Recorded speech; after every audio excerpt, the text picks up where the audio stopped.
No, yo estoy Saludos amigos y amigas de Breaking News. Mira, Coffee, estamos en un episodio más, un capítulo más. Este que te habla, Jorge Carramos Lugo, aquí estoy con Enrique Fernández y Arturo Ferrer. Arturo, ¿cómo estamos hoy? ¡En vivo! ¡Oh! Martes en vivo, de nuevo. Yes. Vivo martes 4:20. Están celebrando lo que están celebrando, fui fumando. ¡Felicidades! Que la pasen bien. Pero quiero hacer un paréntesis. Da la casualidad que hoy 4:20 es el cumpleaños del padrino del homebrewer en Puerto Rico, William Norris. Felicidades, William. ¿Cómo estás? ¿Cómo te sientes? ¿Cuántos son? No digas, no digas. No, los hombres no decimos la edad, no la decimos. No tengo problema con esos 47, así que... Show. No, Eso no, se merece, eso se merece un buen mi meet. cumpleaños, pero nada, muchas gracias. Mira, pues hoy tenemos dos invitados. El primer invitado es William Norris, que es el presidente del Club de Homebrew de Puerto Rico. Además de eso, es el dueño y fundador de la primera tienda de homebrewing de Puerto Rico, Caribbean Brewing. ¿Qué más podemos decir? En la otra esquina tenemos a Jeff Murray, que es el que nos va a estar enseñando de lo que es hidromiel, mead, aguamiel. Es el dueño y Meadmaker de Wildflyer Mead Company aquí en Texas. Jeff Murray, how you doing? Welcome. Thank you for being here with us in our podcast. Yeah. Welcome, Jeff. Thank you for being here, man. Yeah. Dale. So we're here for basically the point of the show was to help people understand the process behind mead making, help them if they want to make mead at their own home, have at least a basic understanding of the process. Sure. So before we go into that, the mead 101, how did you first get into mead making? Were you a home brewer? Yeah. Were you involved in beer before mead? What's the rundown? Yeah. So I dragged my wife. Well, we weren't married at the time, but back when I finished school, I dragged my wife up to Alaska, and we lived up there for a little while, and we were pretty isolated up there. And so my goal was when we moved back to Houston, Texas, in 2011, that I would start homebrewing beer. And so we did that. Houston, back in the day, I had an awesome homebrew store, and so it was really easy to get started, unlimited resources for that. And so we started brewing beer for a couple of years. And then in 2014, I convinced my wife to let us start keeping bees, because, what else do you do besides try to convince your wife to let you keep bees? And so we did that for we've done that ever since. And so with the honey, started transitioning. We did both. We still brewed beer, but with the honey, when you keep bees, you produce more honey than a sane person can eat. So what else do you do with it? Obviously, besides ferment it. And so we started making mead, and that was 2014. There really wasn't any commercial mead available to try it. So, there's still really not that much, that you can buy. And so just kind of made it up as we went. There's literally one book. Oh, man, you know what? I was gathering all my goodies. I didn't even grab the book behind the bar. There's literally one book that I know of, at least, to make mead. And so it was hard, but it was a lot of trial and error, and hopefully more success than failures, at least to this point. But, we're just figuring out as we go. Is that book the one by Schramm's? Yeah, The Complete Meadmaker by Ken Schramm. Nice. Yep, so, and if people don't know who Schramm is, that's probably the most famous meadery, right? Yeah. At least in the. Yeah. Well, maybe not the most famous meadery, but certainly the most famous mead maker. He was known for mead, I think, before he even started really doing it commercially. It took them a while to open theirs. They're up in, I think, in the suburbs of Detroit, called Schramm's Mead, and they're certainly he's certainly kind of the godfather of mead making. Nice. Nice. You had Ray Palmer on your show. Yeah. So how do you perfect the meat making? Because it was only one book. It's not like beer that have many books, Sure. and and then to make meat, then to make a company or a meadery to sell to people that doesn't know anything about meat, you know. Yeah, it's hard. It's hard. Brewing beer, there's a lot of overlap in what we do. I mean, there's certainly some differences. I'm not boiling anything, and I don't have that. I don't have that malt bill to deal with. But there's a lot of overlaps. Fermentation is fermentation. The harder part that I'm sure we'll get into it in the 101 part. The hardest part of mead making is a healthy fermentation. So that was certainly the hardest part of it, because honey doesn't want to ferment naturally. It's antimicrobial. They found edible honey in King Tut's tomb. So that as long as it's well preserved, honey will never spoil. And spoiling is fermenting basically by something. And so it takes a lot to overcome that, and that's really the hardest part of doing it, is a clean, healthy fermentation. I was going to make a joke if you just kind of opened it up to me originally. I was like, making mead, you're just mixing honey and water, put some yeast in, show's over. That's it. But there's certainly a lot more to that to make good mead.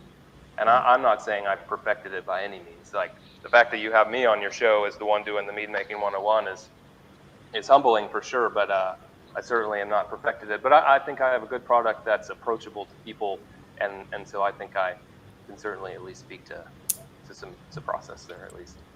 You have a beautiful product. I fall in love with your product. I going to open this beauty, Viva Sangria. Yeah. This one have a hibiscus, have a apple, have orange, blackberry, hibiscus, cinnamon.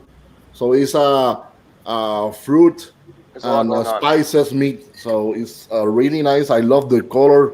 I think that was from the hibiscus, right? Mm-hmm. Yeah, a lot of it is. Blackberry. The blackberry will give that too. The blackberry will give that too, but certainly the hibiscus is in there to give it a little bit of a floral tartness, but also the color to give it that same color. Jeff, the profile. Sorry. What percent of alcohol have this one? That one's 11. That one's a good question for that too, as I get into the 101. So when we talk about that, remind me to bring back the Viva Sangria on the alcohol content. Yeah, but we should probably open our meats first, and then. Yeah. So, like you were saying, Jeff, the profile. Here. The profile of a meat is like for me, it's like a white wine. It have it's kind of have the same body. Have the same, maybe the aroma, but it's much sweeter. I have made myself a homebrew mead. This is my homebrew mead. Awesome. Yeah. Awesome. That's a misconception I get a lot as far as is mead sweet, and it doesn't have to be. Honey is entirely fermentable. You could have a drier mead than any wine you've ever had.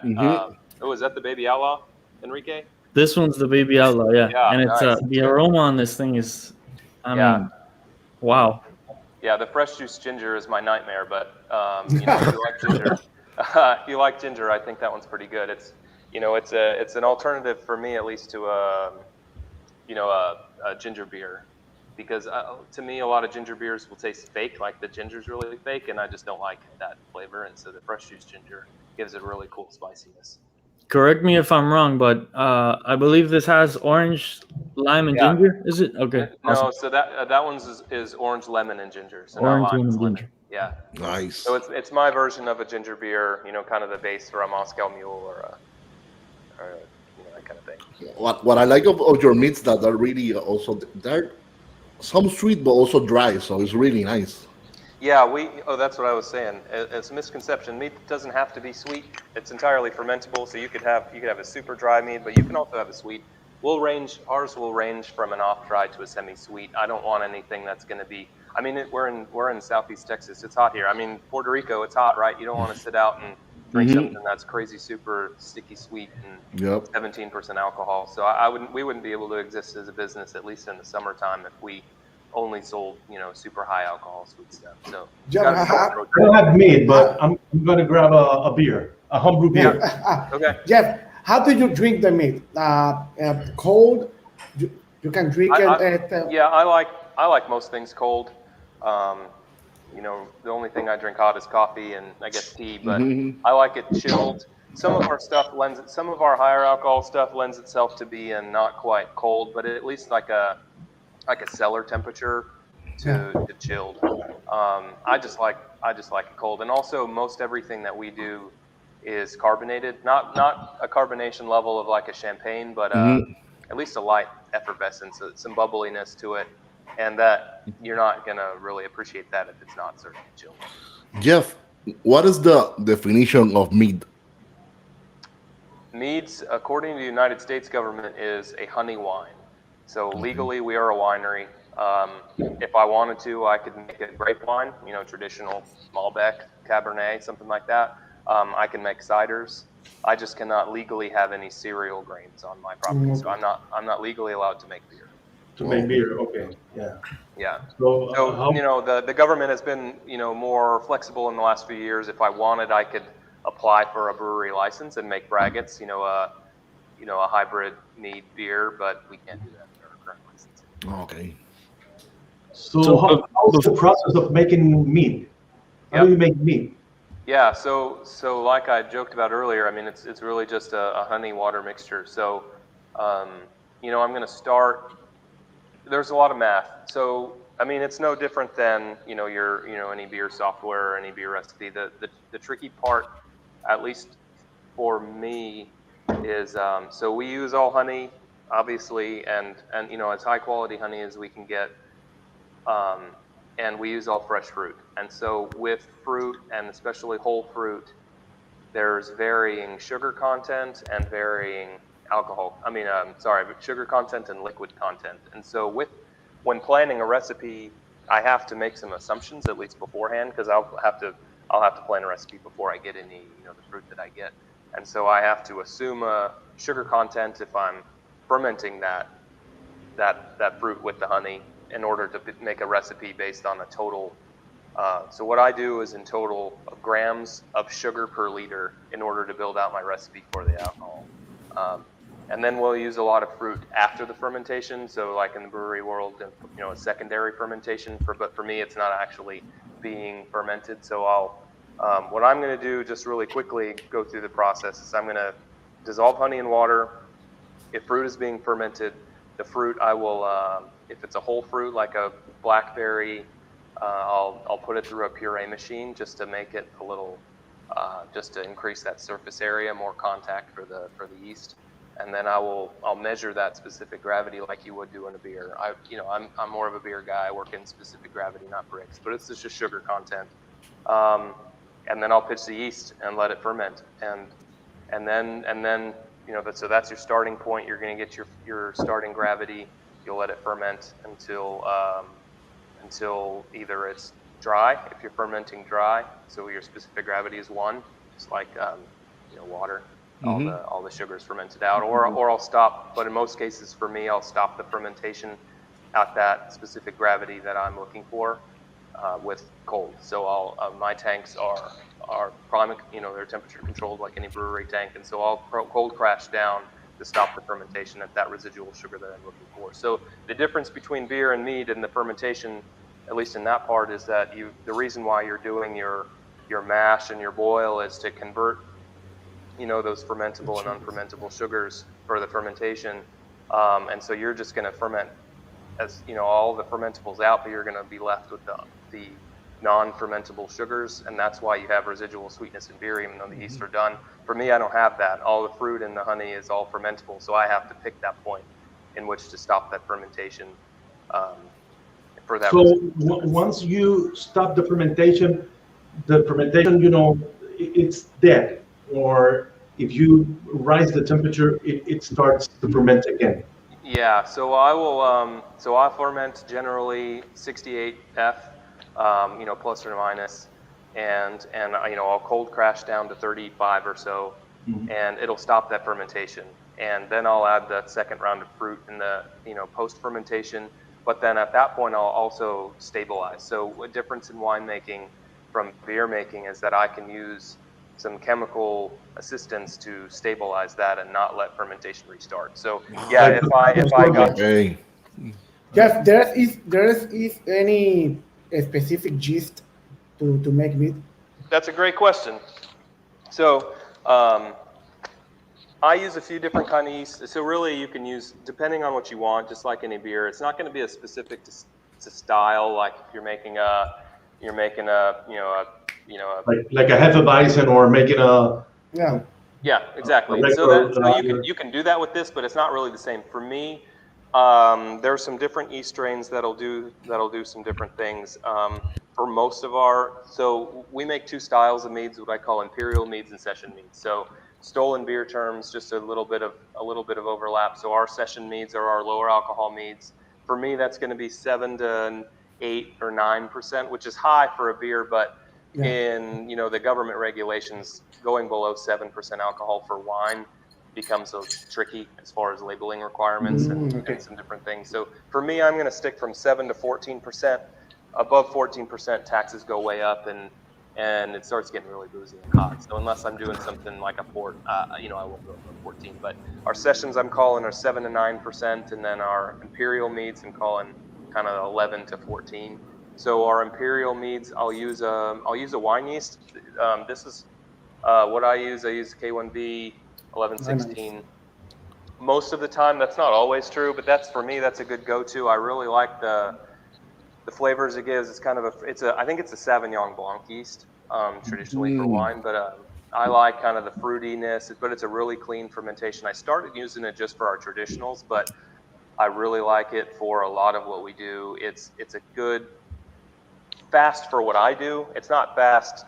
Mead is a slow fermenting. It's very nutrient deficient. Honey is, and so it takes a lot of love in the fermentation process, and that's regardless of yeast. But what I learned early on is it's kind of hard to clarify to get it pretty and clear. Yeah. And so I yeah, exactly. So I started using a really high flocculent yeast, like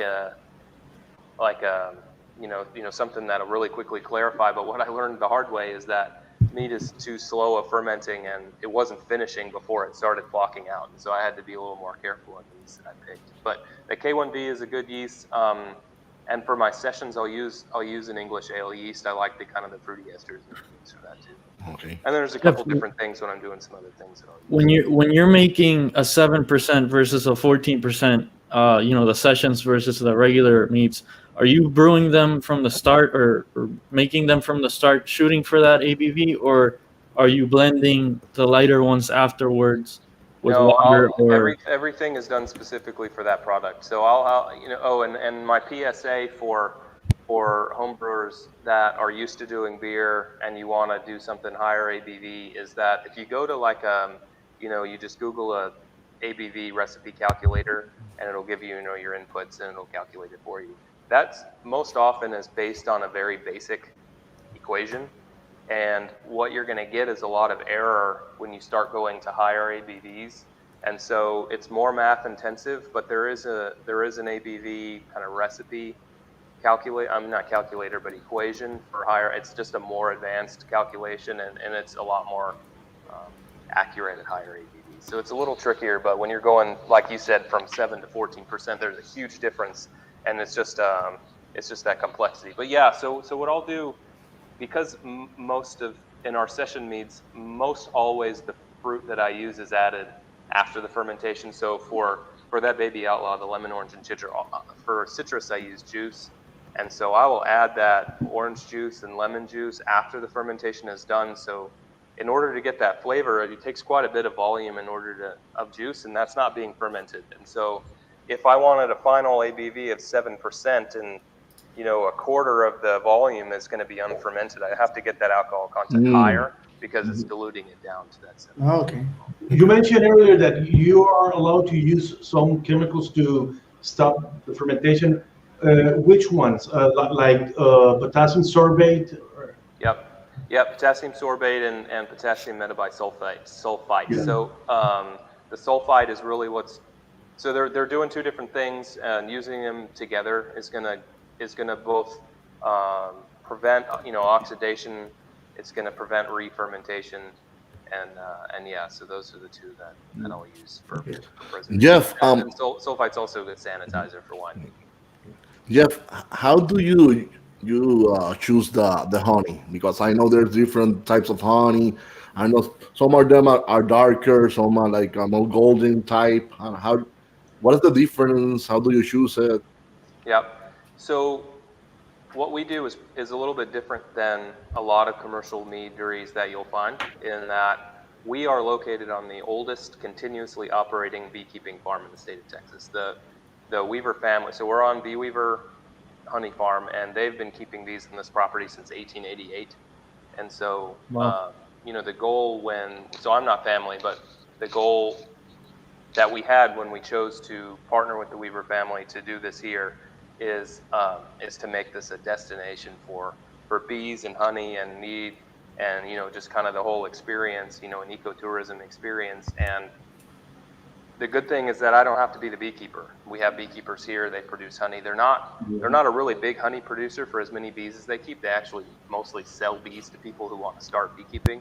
But the goal is to produce the honey here to use for our mead. Among everything else, in 2020 was actually a really bad honey production season, and so we've grown over the year, and so we've actually had to buy honey. But the good thing about working with beekeepers that have been in the business for 130 years is that people you can get honey from. So the goal is to always use Texas, or locally produced honey, really high quality honey. Generally, what I'll tell people, not really for mead making, but just buying honey to eat, is if you don't know who the beekeeper was, honey's probably not very good. That's one of the questions that I was gonna shoot. And now that I'm glad you mentioned you guys are literally on a bee farm, because you're literally doing bee to bottle. Yep. If you want to call, that's bee to water. really cool. You guys aren't even buying your honey. It's like a winery. Yep. It's like a winery, right? Yeah. We're just not growing the grapes. We're growing the bees. Yep. Yeah. So you're making sure you have fantastic base product to start with, and that's one of the things I was gonna ask. If for somebody specifically wanting to do it at home, there's a lot of fake honey out in the stores, and I think honey's like the number 3 most fake food on planet Earth. It's ridiculous. Most of the time, you're getting priced for. When people ask me what's the most important part of home brewing, brewing beer, I'd say sanitation, temperature control, things, pitching enough yeast for your fermentation. For mead making, those things still apply, but the quality of ingredients is probably the most important thing. Now, you can produce a mead, that's fine, but what we make is not inexpensive, and the reason is because the ingredients that I use are not inexpensive. So, honey is expensive, even for us. It's 2 separate companies, Bee Weaver, so technically I do buy it from them, but it's literally so behind me is our walk-in cooler. Right behind my walk-in cooler, the next building is where all the honey's stored. So, I literally walk over there, bucket up honey, and bring it back into this building. But then all the fruit. Fruit is not inexpensive either when you buy it in the quantity that, not just commercially, but on the homebrew side of things. So the quality of ingredients is by far, in my opinion, the most important thing. And also the temperature is very important. The fermentation temperature is very important as you are making a beer. Mm-hmm. Yeah, and that's also going to be like beer, yeast dependent. So if you're making a Hefeweizen, it's going to be more banana-y as you increase the temperature. If you're making a Belgian beer, you jack that temperature up, and it's going to be very Belgian. Yeah. But for me, Oh, sorry. For me, go ahead. The temperature is important, but some yeasts are going to be more receptive to that. So, for example, D47 is a strain of yeast that often gets used for homebrewing mead. It's a wine yeast, and in fact, your homebrew store, if you're pushing D47, the one thing that I would say is be careful of warm fermentations, because you can start getting some pretty hot, fusel alcohol. Solvent. Before we go on with our questions here, we have a question from a viewer, the Beer Loft. He's asking, what is the typical shelf life for a mead compared to something like beer? For me, it depends on the alcohol content. So our imperial meads are higher ABV. They can be aged like a wine, as long as it's in a good seal. Environment. Like for your mead, do you have it corked or is it capped for the mead that you made? You have it in a keg, right, Arturo? Oh, okay. Oh, it's keg. Yeah, I mean, keg is a great seal too. But yeah, so we just recently switched from corks to bottle caps, but really, as long as it's a good seal, a good.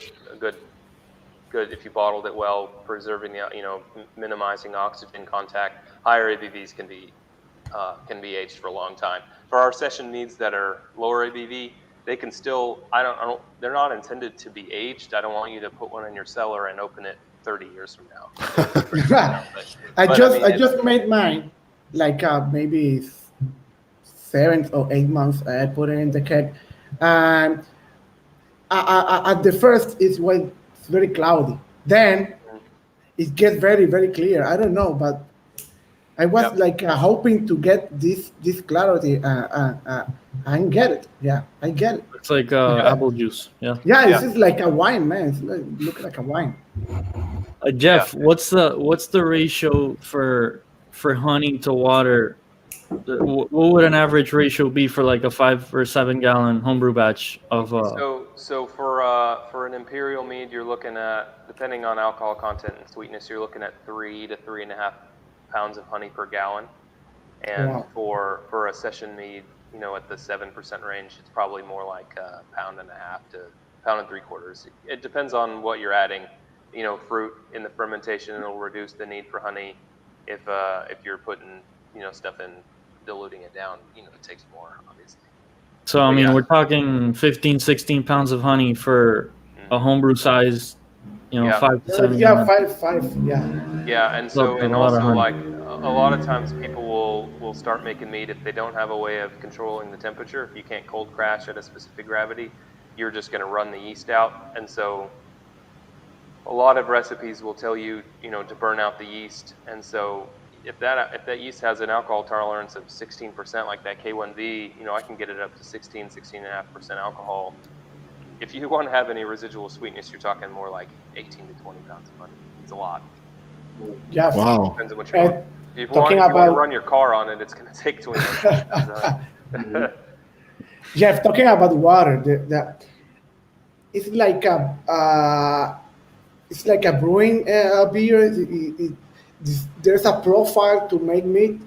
Not really. It's just plain water? Just water. I mean, like, if you're not going to want to drink, is that beeping on my end or y'all's end? I don't know. Maybe I'm just hearing it. If it tastes good to drink, then it's fine in the mead. It's not nearly as specific as beer. You don't have the minerality is not going to impact like it does in beer. So just good quality water. It does need that. You can't use distilled water because it won't ferment. That's no different. But good quality water is good. Yeah. Okay. So you're not adding any salts, as long as you've got a good base. But it does need some kind of salts in the water, I assume. Yeah. For the yeast. Yeah, for something. Yeah. Something you're going to drink will be fine. And then I guess it's a good time to talk about during the fermentation. So I mentioned that honey is nutrient deficient, and so when you have your mash in a beer, you've got all the nutrients and everything that it needs, and fish the yeast and it just goes. That's not the case if you're making just a traditional mead. If you're just fermenting honey, if you're fermenting fruit, that fruit will have the nutrients that it needs to help out. But in a base mead, you're going to need to supplement during the fermentation with a yeast nutrient. So a Fermate K or a Fermate O is going to be a good product to use. So Fermate O is the organic version of Fermate K, and so it's just fertilizer for yeast, basically. It's going to help. How long it takes to ferment an imperial mead versus a session mead? Yeah, there is a difference. You're getting from 7% to 13-14%. So there is a difference. You're looking at, with a good healthy fermentation, if you pitch enough yeast, you're looking at 10 to 14, 15 days. Okay. So it's a little bit longer than beer, but not super long. And also, every a pound of honey should have what amount of sugars in it? And all the honey is the same? No, that's an excellent question. Thanks for getting my prop out here. So and this is not necessary by any means. So you've seen a refractometer for beer brewing. The refractometer is measuring the refraction of light through solids. So you're measuring the sugar content pre-fermentation for your specific gravity through that. This does not, PSA, this does not work once it starts fermenting, but before fermenting, this is a good way of measuring that specific gravity. This is a refractometer for honey. It's the same thing. It just has a different scale on it. So honey is generally 75 to 82% sugar. So a refractometer is a good way of finding that exactly, but it's certainly not necessary. I don't order one from Amazon just to measure your honey if you're going to make mead one time, but for someone like me who does it on a daily basis, it's a little more necessary. It's usually pretty consistent. Like if you're getting, if you're down in Puerto Rico and you have your beekeeper you're getting your honey from or whatever, it'll be pretty consistent. I assume we have a pretty wet honey here, which means that there's a higher moisture content, lower sugar content. I generally assume about 75% sugar. In your Baby Outlaw, I used a mesquite blossom honey from down in South Texas, a mesquite tree. I assume that's not something you guys have in Puerto Rico. Not that I know of yet. No, it's a dry, like desert type tree. It's in like northern Mexico, southern Texas. It's a really sugary, it's a really dry honey. So that's closer to like 80+% sugar. So it's a really good So the sugar content is dependent more on the region where the bees are producing the honey. Yeah, region of the plant that they're foraging on, that they're getting their nectar from. So it's more like flavor-wise, the difference is not the sugar content. Yeah, you're right. So I can use 500 pounds of honey that's lower sugar content. Lower sugar content, and 475 pounds of honey that's higher sugar content and achieve the same thing. I'm just going to adjust of that, that starting gravity after I get that mixture in. But what it's going to do, you're right, is honey's not going to have a huge difference unless you go from a really light honey to a really dark honey. It's not going to have a huge difference, but it's certainly some subtleties in it for sure. I have some bees down about an hour and a half south of here in cotton fields, and it makes a cotton blossom honey. So bees don't pollinate cotton, but it's a very nectar-rich flower, and so they produce a honey from those flowers. And I'll make a traditional mead out of that honey, and it's almost kind of a butterscotchy, citrusy flavor versus our wildflower honey here. It's darker, it's a little more robust, it's a bigger, more traditional honey flavor. So the consistent of the sugar content and the color of the honey is more of the type of flower that they get to make the honey. Yeah, the flowers that they're foraging on is going to determine what the honey that they make. Okay. We have a question from Ale. Saludos, Ale. Tristan, here on the screen, I'm going to read it for people who are listening on the podcast version. Is there any ingredient, fruit, etc., that does not work well or at all to make mead? What has been the worst mead you have made, and why? Shouldn't it be what's the best mead you've ever made? Man, calling me out. Yeah, no, unfortunately, I have a good answer for those. Citrus is really hard to ferment. Let me backtrack. At least for me and my perfect mead maker that I am, I found that when I ferment specifically orange juice, it tastes okay, but it gives a really kind of vomity smell. And so anytime you see any orange or lemon, really any citrus, for me, will always be added after the fermentation. Okay. And I use a lot of citrus for acidity. So honey is very acidic, but it doesn't have a perceived taste of acidity. Like if you have a Pinot Grigio that's crisp and dry and it's really acidic, grapes are high in tartaric acid. Obviously, orange juice is higher in citric acid, but I'll use a lot of citrus as kind of a background flavor and also increasing acidity.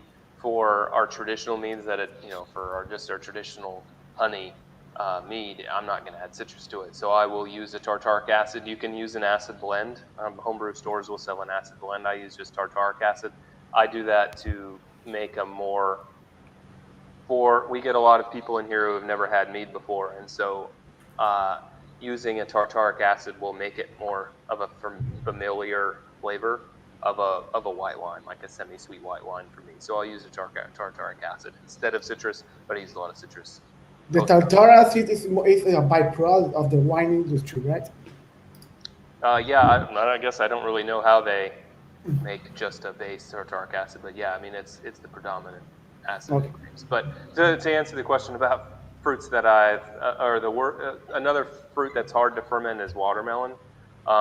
Where we live here in Navasota or south of Navasota, this is kind of the watermelon hub of Texas, and it is something about the fermentation. It just gets really funky, and so I've tried doing an entirely watermelon juice base with honey and fermenting it. I've tried adding watermelon fresh after the fermentation. I tried lagering it because I thought maybe the high temperature would spoil it. It ain't happening. So I'm not going to give up because summertime is coming again. I'll try it again, but it's a pain in the ass because juicing watermelons sucks. But that one has been a failure. What's the worst I've ever made? The first one I ever made was the worst, which is not surprising. I came from just brewing beer, and I'm like, I'm just gonna add this honey, let it ferment out. Didn't add any nutrients, didn't degas it or anything like that, and I was drinking my wife's fingernail polish. Nice. And by drinking, I mean pouring out. We have another question from Lisandra. That's what I'm going to say. Saludos, Lisandra. We have a question on the screen here. Is there a minimum amount of honey per gallon required in order to be recognized as mead? Legally, I don't think so. I mean, mead is just honey wine. So as long as the predominant fermentable is honey, it's going to count as a mead. And no, I mean, you can make something that's super, super low alcohol. What you're gonna find is just there's gonna be no body to it when it's really that low alcohol, and that's why I carbonate our meads, is because we do a lot of our session or lower alcohol meads, and it really needs that carbonation to give it some body. Because your higher ABV mead that you have is still, and that's fine because a more wine-like mead is gonna have enough body to stand up on its own, but lower ABV it needs some carbonation. I mean, and it's basically what they did back in the day. Super low ABV stuff because that fermentation is gonna kill any bad bacteria or anything, and so it's safe to drink. It's no different than. Okay, but what I think Lisandra wants to know, if I'm not mistaken, that in legal terms, if you want to sell a mead, then you need to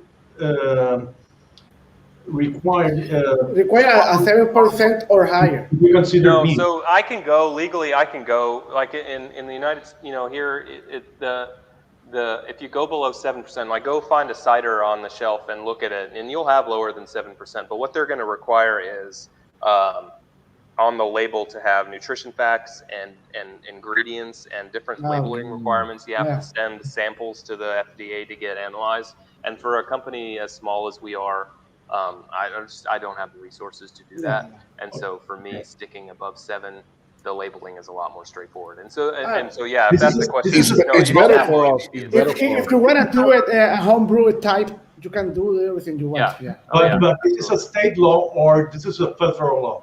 That's a federal law. Okay. It's applied to us. It's applied to us. Yes. It's the same for us. We have a question from Mauricio. The TTB is who regulates like the taxing. So the Tax and Trade Bureau, they regulate all the excise taxes and the labeling requirements and all of that. If you get up below 7, the TTB is still involved as far as taxing goes, but the FDA gets involved with labeling. Okay. I have to say something. Sangria is a beauty. It's beautiful. Viva la sangría. Viva la sangria. It's Estaba susurrándome al oído. He's talking to me, you know. He's, Jeff, you Whispering. want to talk Beautiful, about that? beautiful. You want Bello, to bello. talk about that meat, right? You were Yeah. at the beginning. Yeah. So, we want to talk so about in that one, the all of the fruit in that is after the fermentation. So it's blueberry. No, sorry, it's not blueberry at all. I picked the first one. It's not even in it. I have it here. It's apple, orange, blackberry, hibiscus, and cinnamon. So the apple is I use a raw cider. Orange is juice. Blackberry is whole blackberry that I'll puree, and the hibiscus is dried flowers. So that doesn't count. But yeah, so all of that fruit goes in. So I'll have the finished mead, cold crash it, stabilize it, and then I'll add all of that fruit and juice. And so the reason why I want to talk about it later is because since it's so much fruit added after the fermentation, I actually have to max out that yeast that I use at about 16.5% alcohol because there's so much fruit in it. To drop it down as high as I can get it is only about 11% because there's so much fruit in it after fermentation. So that's just all afterwards. Would that be considered a sizer, or is it still? No, if the hibiscus and the cinnamon wasn't in it, it would be considered a melomel, which is a fruit mead. But because it has the spices in it, it's going to be A fruit and spice mead. yeah. We should probably go through the different Go through the list. Yeah, it's different crazy. types It's of crazy mead. down. That's why I know. I mean, a lot of I mean, you people, from what I've read, a lot of people say like mead is, mead with fruit and whatever. Like, don't like. There's a ton of names that are really unnecessary, but You should play the quiz game of Quiz the Meadmaker and see if I can even get them right because they're crazy. There's so I many know. of them. but Yeah, from what yeah, I've heard, there's traditional mead, which is just honey, water, and yeast. There's melomel, which, as you mentioned, is mead with any fruit added. There's sizer, which is cider with mead. There's piments, which is mead with any type of wine grape in it, right? Yep, that's our meat. That's our piment. And Blanc. I think I'm missing Braggot. braggot. You mentioned braggot earlier, Yeah, which is a braggot. mixture of beer and mead. You're a meat, yeah. So there's also a Berry mead. Rhodamel, which is RHOD, whatever omel is with roses. There is there is an Acerglyn, ACERGLYN or something. This isn't a spelling bee. It's with maple syrup, I believe. There's called a crap, I can't even remember now. Anyway, black pepper or the pepper. No, like a spicy one. Black pepper. Yeah. And none of these are just like basic types of meat. They're not categories of meat, right? Like you would say an IPA. No, they're or categories. So like if you're entering into a mead competition, I would enter my revelation, blueberry, blackberry, raspberry into the melomel competition. I would enter my baby outlaw into the fruit and spice because of the ginger. I would, I'd enter Imperious into our traditional. That's about it, I guess. But I have the they're almost different paradise. categories. Yeah.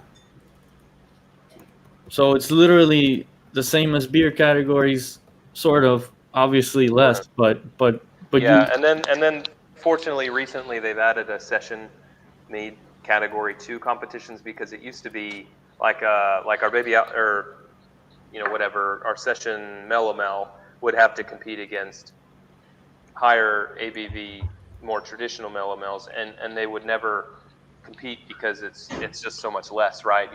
It's like saying which beer has more flavor, a light lager or a Pliny the Elder, and they're it's just different. It's a whole different thing. So fortunately, recently they've added a category for sessions, but then you'll have the different sub-session categories. Jeff, what is your meat that have hops in it? Because I know that you are a home brewer and you like hops, yeah. Yeah, so we do two with hops. So right now on our tap list we have Calypso, which is you're not going to see that. Calypso is our session. It's a green tea with dried peach and coconut in it. The tea is actually called Calypso Green that I get. and then has lemon, and it's dry hopped with Calypso hops. So that one is just dry hopped, and so it has a really cool kind of green tea earthiness, and then the Calypso hops give it that kind of that dank earthiness too. Yeah. I think that one's really cool. And then we do an India Pale Mead too, which I actually do the boil and the hops, and it's pretty awesome. You get a cool bitterness from the hops. I'll use a couple different hops strains in it, and it gives a bitterness, but you got to be prepared for it because there's no malty backbone to hide behind. It's just honey and hops. Yeah. I sent one of those to Arturo, so Yeah. he already Okay, tasted good. Yeah, I have those in my house. a couple of months back. Yeah. So. Yeah, I have Almost can't- Paradise and that one. Yeah. Good. I can't scale up the India Pale because I don't have the capacity to boil large volume. So that one won't be bottled until I can get a brewery a little closer to us. We had another question here from a viewer, Juan Paquito. He's asking, does mead fermentation create similar off flavors? I'm assuming he's referring to beer, if not done correctly. Yeah. Like one of the most common in beer in home brewing, you usually get diacetyl is like a super common one. Yeah. Maybe Similar kind of temperature and spoilage issues. What you're going to get, it's a little harder to describe, is when you have a nutrient deficient fermentation that's sluggish and it just slow, and the yeast have to churn through it, and you'll get a lot of off flavors from that. So let me write something down. I don't have a pen. Somebody write it down for me and show it. TOSNA, Tosna. Somebody write it down and show the camera or something. TOSNA. Let's get it over here. Vale, Quique. So Google that. It's called something Like staggered literally nutrient. this, Yeah, like Tosna, this. exactly. Tosna. So Google that. Tosna. Something staggered nutrient addition, and what that is, and that will show you. It's a little calculator that I think it was I'm blanking on his name. The meadery up in New Jersey. Anyways, it's a recipe for how to add those nutrients throughout the fermentation. So you're going to say you have X number of grams of ferment K or whatever for your total fermentation, and it's going to tell you how to break it up, stagger adding the ferments and the nutrients throughout the fermentation, and that's going to prevent a lot of those off flavors because you're feeding that yeast throughout the fermentation. So it's sort of like a nutrient calculator for mead That's making. Yes. Awesome. This is like a Mr. Multi equivalent for. Yeah. So I think this should be the first question, but I will ask it right now. What equipment we need to make a home brew? I grabbed some stuff behind me that is pretty basic. This is nothing that you wouldn't have as a home brewer, beer brewer, except maybe this. My stirring wand, my degasser. Okay, yeah. So it just attaches to a drill. So I use a corded drill because at higher speeds it has more torque than a cordless drill. But I mean, if you want to use a cordless drill, that's fine. But really, this is the only one thing that you may not have as a beer brewer, because what you need to do is when you add those nutrients, your staggered nutrient addition in your TOSMA schedule, you're going to actually degas. So I know that sounds very counterintuitive because as a brewer, you have been taught to not introduce any oxygen into your beer, right? But in a fermentation, yeast regeneration is an aerobic process, and then the alcoholic fermentation is an anaerobic process. So with the anaerobic process, it's an oxygen-free environment. You want those yeast to do their thing. But for mead making, it's important to grow those yeast, let them reproduce, and so you need that oxygen environment. So like as a brewer, you may be bubbling in oxygen, or you're really stirring before that fermentation. You just kind of leave it be when you're done. You have to continue to do that throughout at least the first third to half of the fermentation. So really whipping that degasser throughout the fermentation is really important in order to have a healthy fermentation.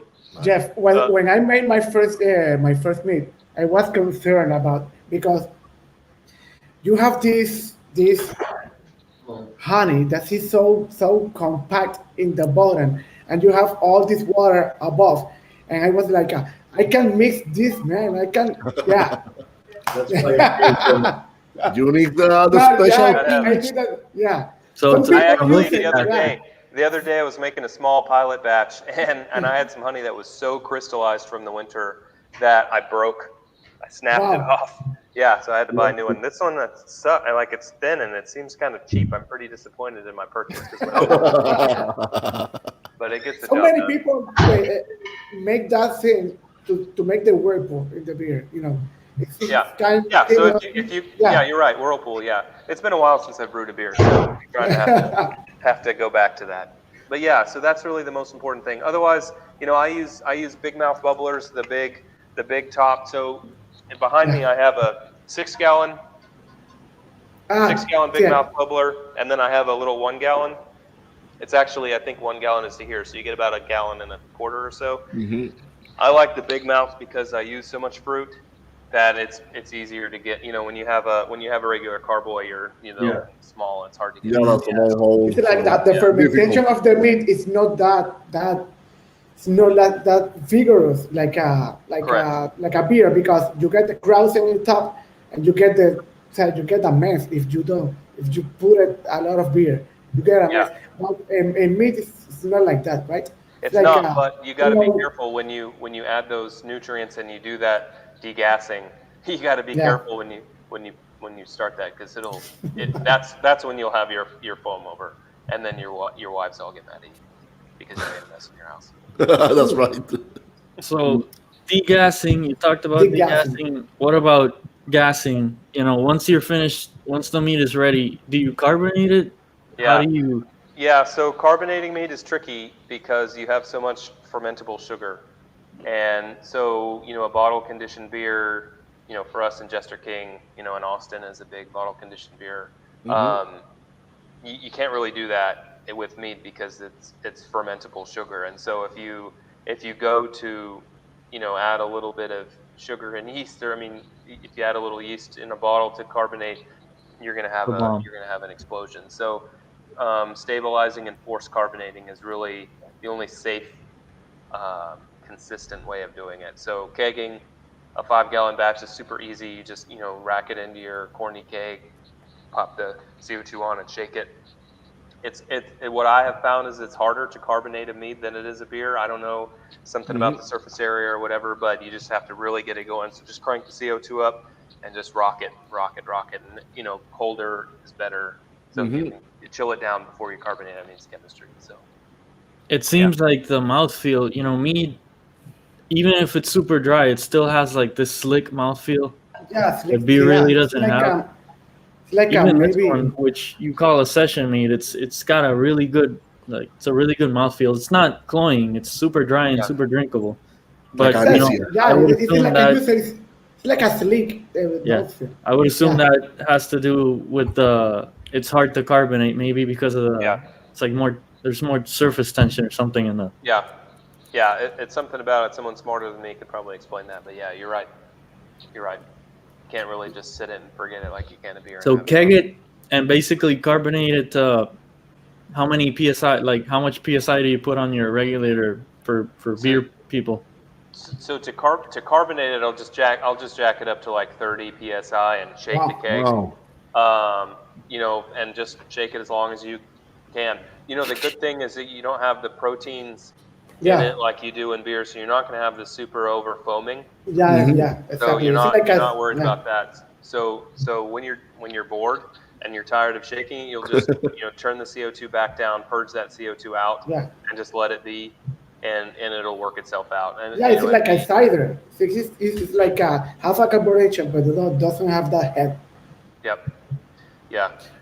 Yeah, you're right. And so you don't have the overfoaming issue. So I will serve generally at 8 to 10 psi versus 10 to 12 or whatever with the beer. But it just I don't it's another thing that the government cares about for commercial wine is the carbonation level. Wow. Oh, you don't need to get into that. But yeah, I'm not. The taxes go up like an order of magnitude if you want to make a sparkling wine. Quick, pop quiz. Name me 2 domestic carbonated wine producers. you can't do it. Yeah, it's a. You can't do it. And we're not beer wine yeah, fans, so. No, I know. Anyways, the point is that the government cares about carbonation level of wine, so that's why you'll always see a lower carbonation level. But it's whatever. Jeff, I had something that I really couldn't find when I was doing my research. People who make beer are called brewers. People who make wine are called vintners. What do you call a mead maker? I call Is it literally just mead maker? myself a mead maker. So there is it's actually a Ken Schramm quote, I guess, is that so you will hear him referred to as a mazer, M-A-Z-E-R. I think a mazer is actually like a cup that you drink mead out of. So the mazer cup is a baby version of the GABF. So GABF, the Great American Beer Festival, is like the quintessential beer competition. So the mazer cup is that for mead making. It's also held in Colorado, but it's in a little suburb. But you'll sometimes hear it as a mazer, but on my business card it says mead maker. That's just much more clear. Jeff, okay, beer have his glasses, wine have his glasses, and in which glass you can drink. Hey, the Teku, you can't beat a Teku, man. That glass is legit. Teku, yeah. So we it's a wine, so like a wine glass. Yeah. So on our bottles, I have serving instructions. Jorge, read me the serving instructions on the Viva Sangria bottle. Let me bottom right. You have it, Jorge, right? Where? This is like serve chilled, right? Yep. No. So yep. There you go. Here. The bottom paragraph. Serve chilled in a wine glass to best experience this honey aroma and flavor. Yeah. Yes. But we won't judge you if you drink over ice with a slice of orange in your glass. Sit back, sip, and watch the time go by. So bello. Yeah, I like that. So I use however you that. want. I suggest a wine glass. We serve in a couple different glasses in our tasting room. It's more for the serving size. So our session meads get a bigger glass. They get a 10-ounce pour, so we serve them in our stemless glasses. But the Imperials get a 6-ounce pour, so it's a little smaller stem glass. But something that you can get your nose inside. You're gonna get I recommend you serve it chilled, just because I like it a little cooler. But as it warms, that aroma is gonna open up. Yeah, it's gonna open up. Yeah. Yeah, swirl it and smell it. The Teku glass is perfect. I'm just too cheap to buy Tekus for our tasting room. But yeah, Jeff, I was wondering in your page, and I see this mead that you make with coffee, and honey and coffee is like half a wine. I remember my dad that when he had his coffee, he used honey to make the coffee. a little sweeter. Sweeter. He's only used and honey, and he was like, "What did you do that?" And let me try that, and it's the best coffee I have ever had. And we I will can try probably this, show the website here for a second, so people can see the meadery, which is a beautiful, it's a beautiful spot. Jorge's lucky enough to be close to you guys. Visit come to Texas. While you're scrolling, our coffee mead is called Vice. It's actually Vice. We're gonna bottle it next week, so it'll be back next week. It's a mead. It's an imperial mead, 13% alcohol, made with the bourbon pecan coffee from a local coffee company. All the flavor besides the honey is coming from the coffee. It's a really cool flavored coffee. It's basically a boozy cold brew coffee. It's really nice. I just had a winter mead. I thought that, and that was my plan. But besides our jalapeno lemon, that is the second most requested mead that we get. Wow. So I'm bringing it back in April. So it's happening, not in the winter time. What is your number one? Coffee all the time. What is your number one seller? In our tasting room, our number one seller is Imperious. It's our traditional mead made with the wildflower honey that's produced here on the farm. It's our flagship product. Sell the most of it. It's kind of funny. I was it kind of made me sad. Like it's like, oh, the Imperious or traditional mead is the best mead that you make. Like, you know how long it takes me to process 1,000 pounds of blueberries? That takes me a lot more work, man. No, but it's just honey. It's just honey. But it's really good. It's 11% alcohol, but it's light. It's refreshing. It's honey. It tastes like honey. It smells like honey. Mm-hmm. We're gonna bottle it tomorrow. So Jorge, if you're not busy, come out and help us bottle, and I won't pay you. Sounds like a plan. But outside of that, outside of our tasting room, our Imperial Blueberry is a good seller. It's fruity. It's made. Yep. It's made with this one. It's made with about 5 pounds of East Texas blueberries per gallon. After that, for our sessions, probably Almost Paradise, the lime, orange, and sea salt. It was the first keg. Yeah, I have that one. Yeah, Almost Paradise. It's very nice. It's tart and limey. It's my version of a margarita, or for beer people, it's kind of like a goza. It's got a little bit of a soury. Nice. Yeah, that's lime, orange, and sea salt. Mm-hmm. It's cool that people are going mostly for the base mead though, right? Because they get to appreciate then whatever other treatments you do. Mm-hmm. They get to taste that base and really learn from them. It's our baseline. I mean, it's cool. It's humbling for sure that people would say something that, I mean, it's like making a Pilsner, for a home brewer, it's something that's a light lager like that.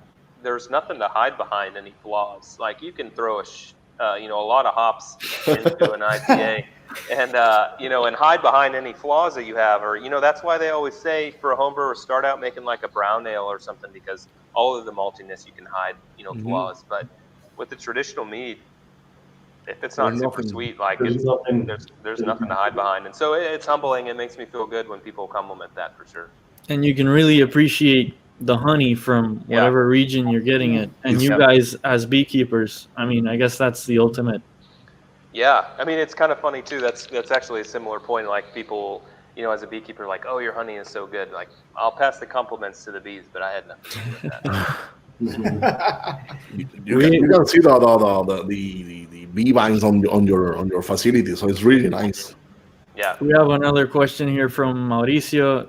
Obviously, try to find wildflower meads, but if you can't, apart from your mead, what would you say the best meads to look out for in the States? Or don't bother.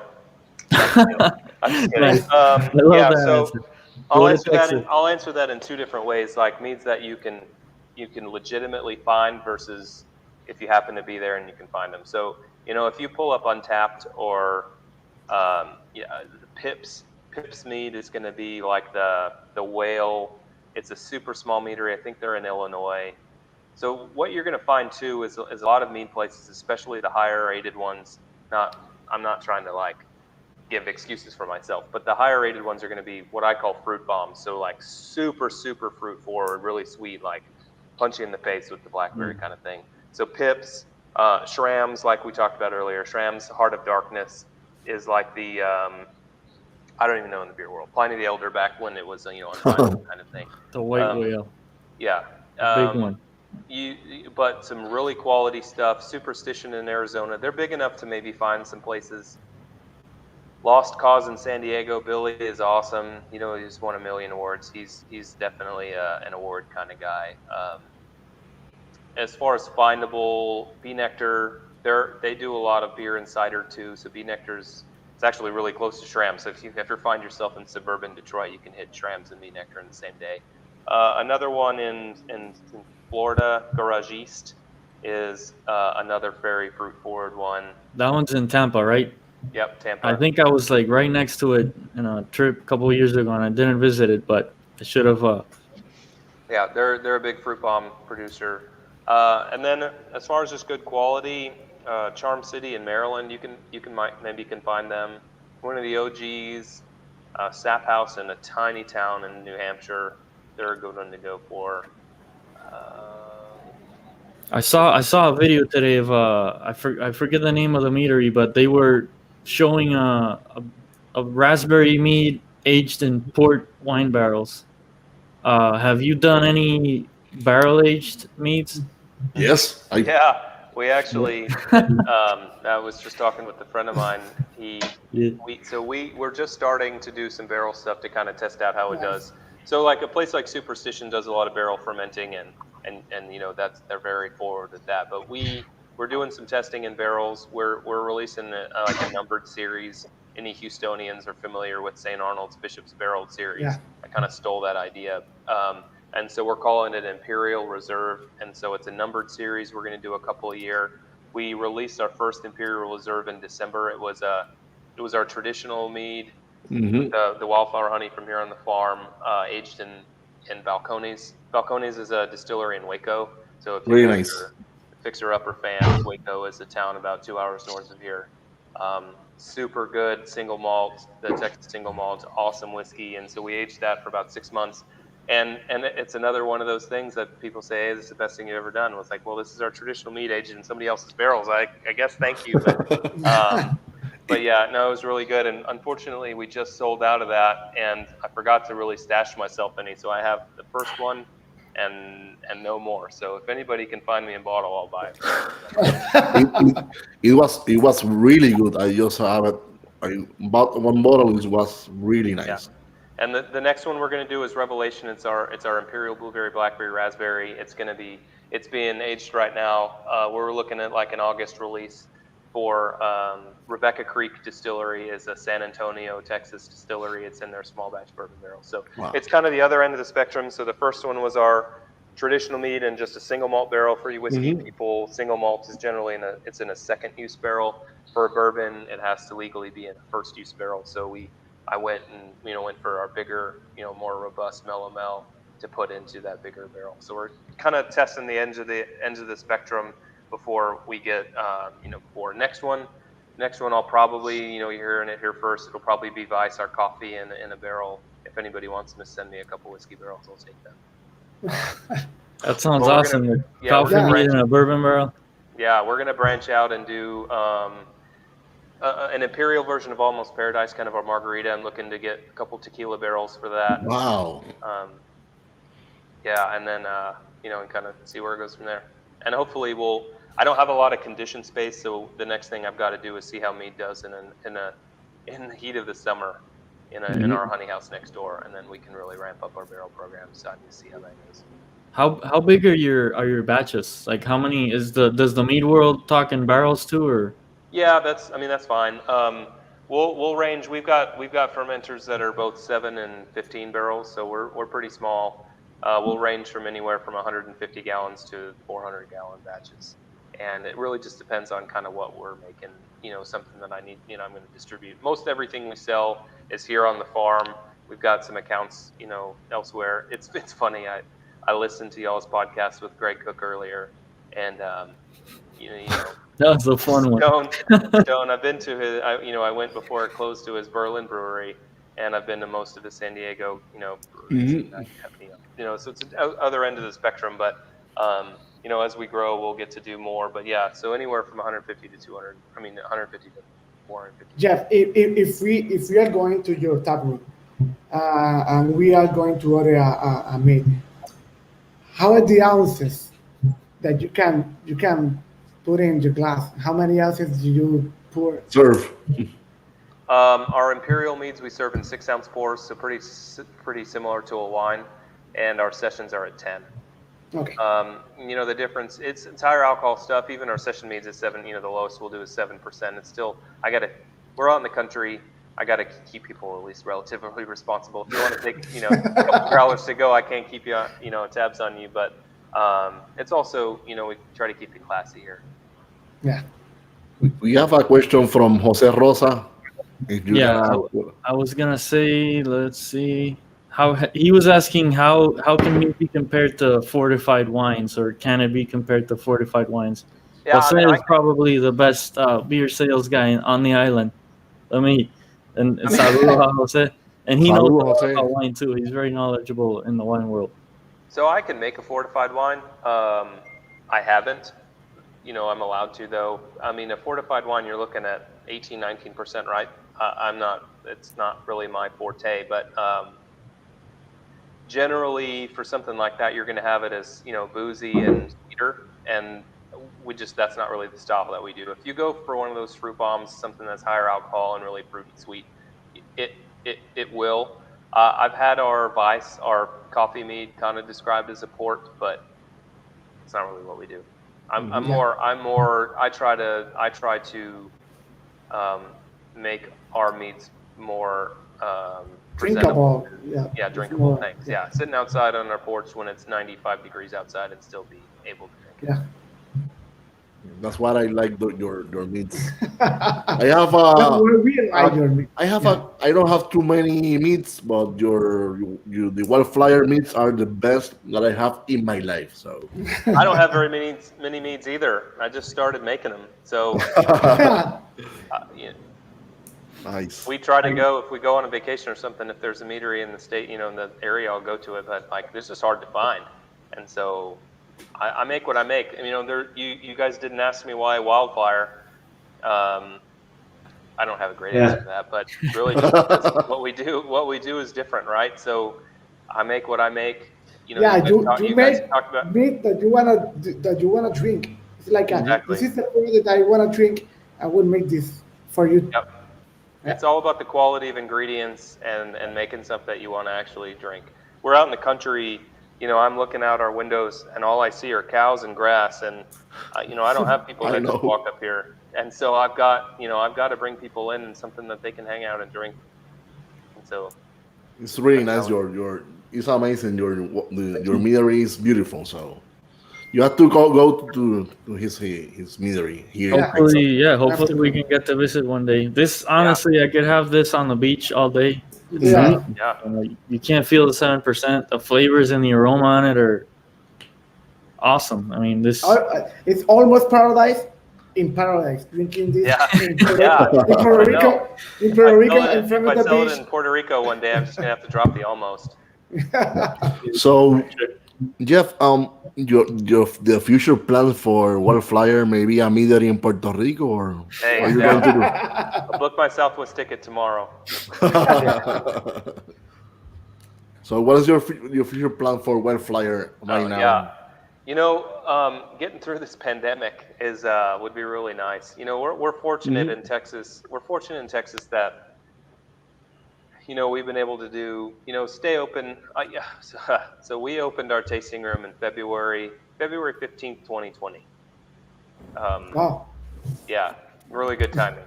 Yeah. And so throughout 2020, our tasting room was basically closed as long as it was open. We were able to be to-go only, and so not be able to. We were to-go only for a lot of the year.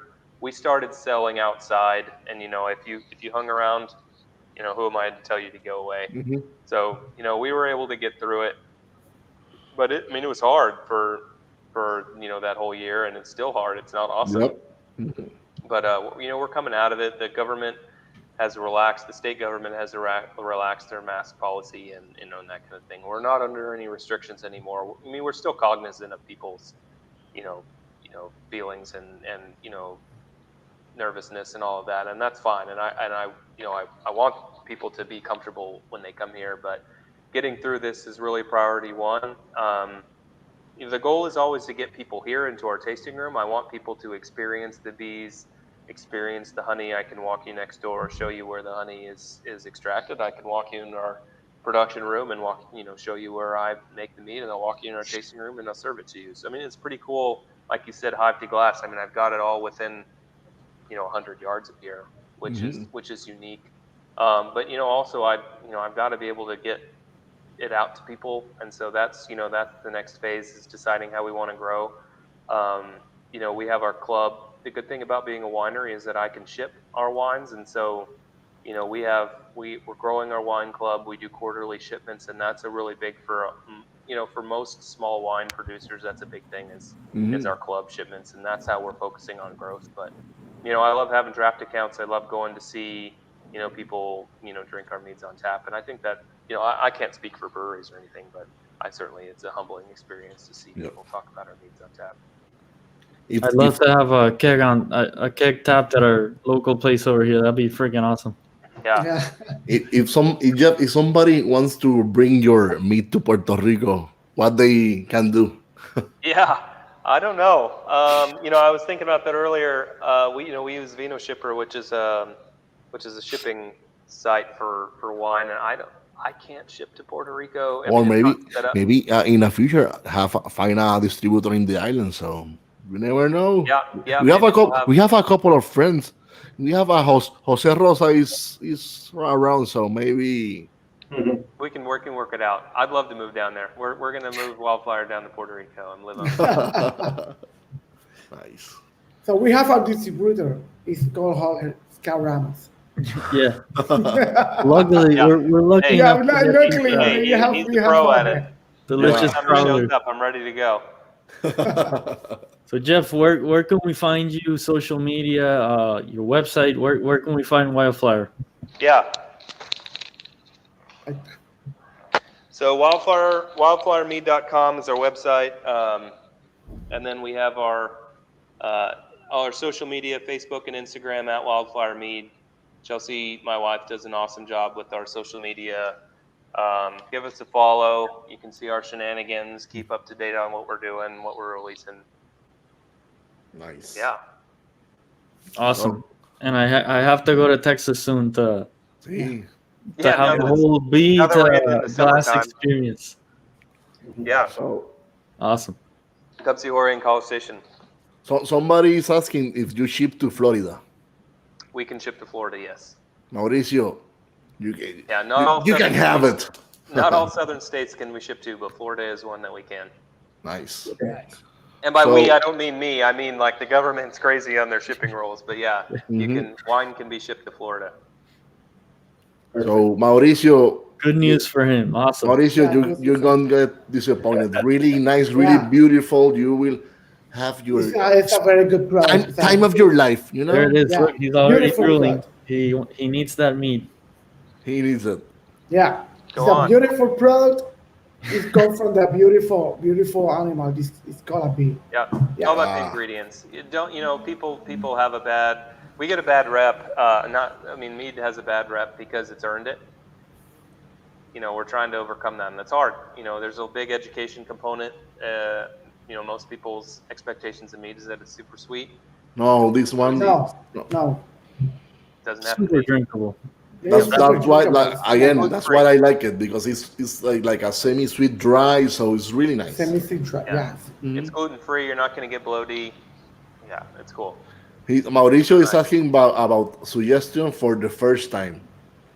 What should he order besides Imperious? I'm guessing. Oh, yeah. So Imperious for our baseline for sure, but it really depends on what you like. Almost Paradise is tart and limey, like it's a margarita. Yeah, it's very nice. It's sitting on the beach kind of thing. You can't go wrong with that. We have Marooned is our blueberry lemon. It's a little bit fruity from the blueberry. It's got some tartness of the lemon. Like I said, Baby Outlaw, I love that ginger.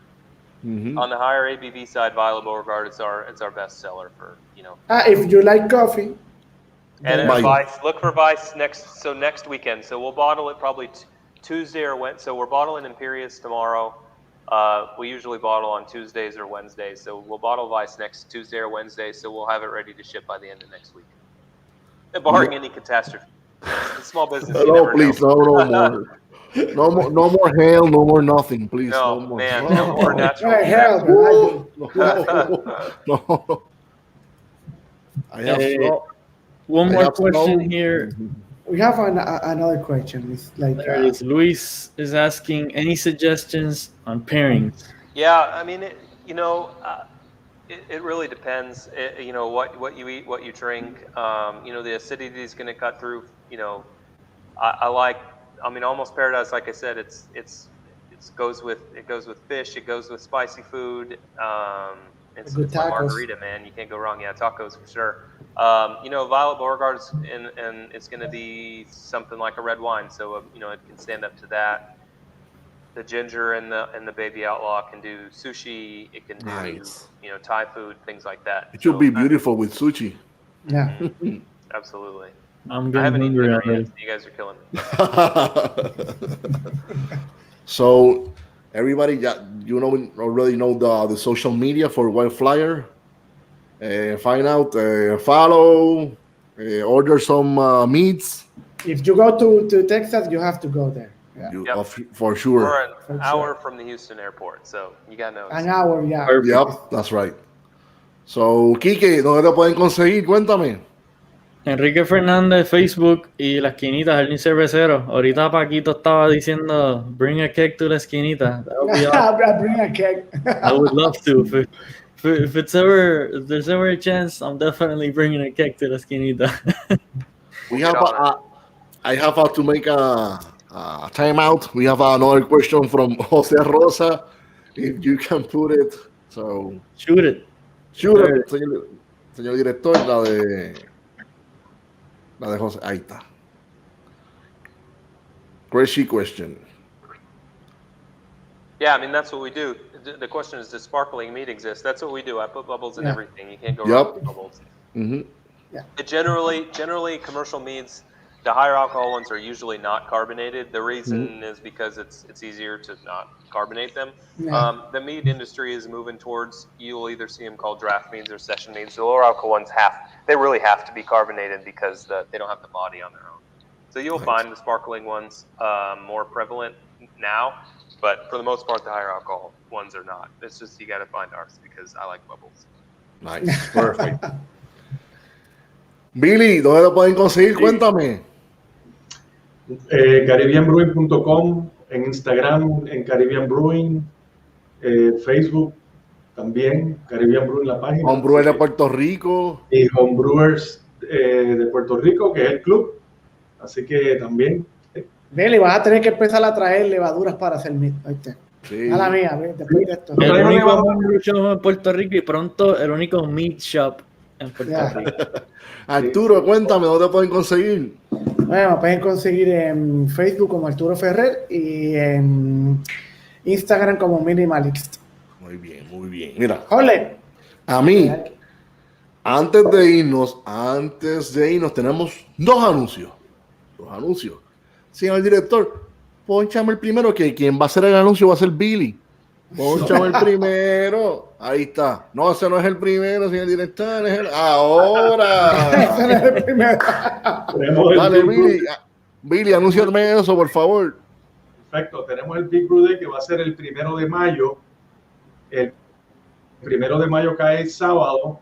Como estamos en pandemia, lo vamos a hacer con pocas personas. Hemos pensado 4 personas. Ya tenemos...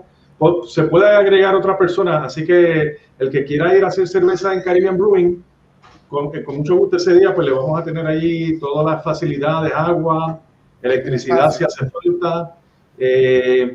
Y entonces también exhortamos a las personas que hagan cervezas en sus casas y vamos a conectarnos ese día todo el mundo. La idea es que rompamos récord este año de cuántos galones de cerveza vamos a hacer ese día. ¿Desde qué hora va a ser? ¿Perdón? ¿Desde qué hora va a ser, Billy? Va a ser desde las 11 de la mañana. 11 de la mañana. 11. Perfecto. Exacto. Ya lo saben. Y el segundo anuncio, ahora sí, señor director. Anúncialo, Billy. The Beer Clone Wars, que va a ser el 24 de mayo, va a ser una competencia donde vamos a clonar Tank 7 y vamos a tener la gente de Tank 7, representantes de la cervecería en Puerto Rico, que van a estar buscando en la competencia. Así que todo el mundo que se inscriba para la competencia, que va a estar bien interesante. Y esta competencia es presentada por Breaking News, Miran Coffee, Caribbean Brewing, La Esquinita, Jardín Cervecero, Homebrewers de Puerto Rico, Boulevard Brewing Company y Craft Beer Puerto Rico. Ya saben, tienen que clonar la Tank 7, que es un... Arturo, ¿qué estilo de cerveza es la Tank 7? Es un American Saison. ¿Cómo? ¿Perdimos otra vez ese último? American Saison. Es una American Saison. Saison o Saison. Saison. Vamos a ponerlo así, boricua. Saison. Saison, fíjate. Ya saben, el último día para entregar sus cervezas de este clon va a ser el 24 de mayo del 2021 y es una competencia únicamente para miembros activos del Club de Homebrewers de Puerto Rico. Y ya ayer confirmaron, for sure, los de Boulevard van a estar en Puerto Rico para eso. Nice. Ayer mismo dijeron que ya, perfect, que vienen, así que no dejen pasar eso para que ellos mismos la prueben y le digan Están a tiempo todavía, busquen los ingredientes Sí. mañana, pónganse a hacer la cerveza, pam, pam, Este pam, pam. weekend tienes a donde Billy. Billy tiene ingredientes. Y ahora mira, tengo que anunciar mis redes ahora, Hola, no me toca a mí. Mira, pues Vale. a mí, señor director, pónmelas ahí porque se me olvida como siempre. A mí me consiguen en Facebook bajo Resca Ramos Lugo, en Instagram bajo Ramones Brew. Nos consiguen a Breaking News Beer and Coffee en todas las plataformas digitales, Facebook, YouTube, Instagram, todo, Twitter, que mira, ahí está el Twitter, ahí lo tienen, apúntenlo en el Twitter nuevo, denle like, mira, denle like, denle share, compartan esto, por favor, para seguir esparciendo esta belleza, lo que es la cerveza, lo que es el mead, esto que tanto nos une, porque si a ti que me estás escuchando, que me estás viendo, te gusta la cerveza o te gusta el mead, ya eres mi amigo o mi amiga, ya somos hermanos. Para mí, cada vez que una persona me dice, ay, a mí me gusta la cerveza, puñito a puñito, somos amigos ya, eres mi pana, mi amiga, ni con todo lo que tú quieras, somos amigos. Esto es lo que nos une. Gracias a la cerveza, yo conocí a estos caballeros que están aquí. Si no estuviera perdido por la vida, perdido. Pero esto nos une y nos encanta. Y la cuestión esto no es, como siempre digo, yo no tomo cerveza. Yo degusto cerveza, que no es lo mismo. Yo quiero saber qué es lo que me quiere decir el maestro cervecero, el midre, qué quiere decir a través del líquido. Que me susurre, que me hable del oído, que me hable, que me diga lo que quiera, que me hable malo, lo que sea, pero que me lo diga. Este Mid habla mucho. Habla de son bellos. ¿Qué tú crees? Kike es la primera vez, yo entiendo que es la primera vez que pruebas este mead en específico. De Wildflyer había probado uno u otro. Sí. Yo había llevado uno, ¿verdad? Tu hermano había comprado uno. Sí, uno que creo que tenía vino blanco que estaba. Sí, el brutal. Sauvignon. Sí. Pero definitivo, los que estén en Texas, por favor, visiten a Wildflyer, Texas, Puerto Rico. Aprovechen porque está súper chico, no se van a arrepentir. Mira, esto es una belleza, esto es como vino blanco. Ese fue el que compró tu hermano. Esto es como vino blanco, esto es bello. Sí. Like a white wine. Yes. Brutal. So, mira, Thank you so much, Jeff. We really appreciate the time, your knowledge. We can't wait to. Hopefully, we can visit sooner than later. Yeah. It's been a pleasure. It's an honor for us to have it in our show.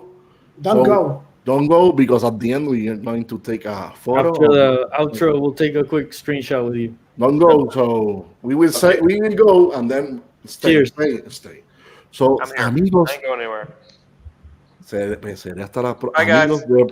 See you then, don't go. Entonces, será hasta la próxima, amigos de Breaking News Beer and Coffee. Como decía mi abuela, salud y pesetas. ¡Ay! Don't go, Jeff. Don't go. I'm not going. I'm here. Salud.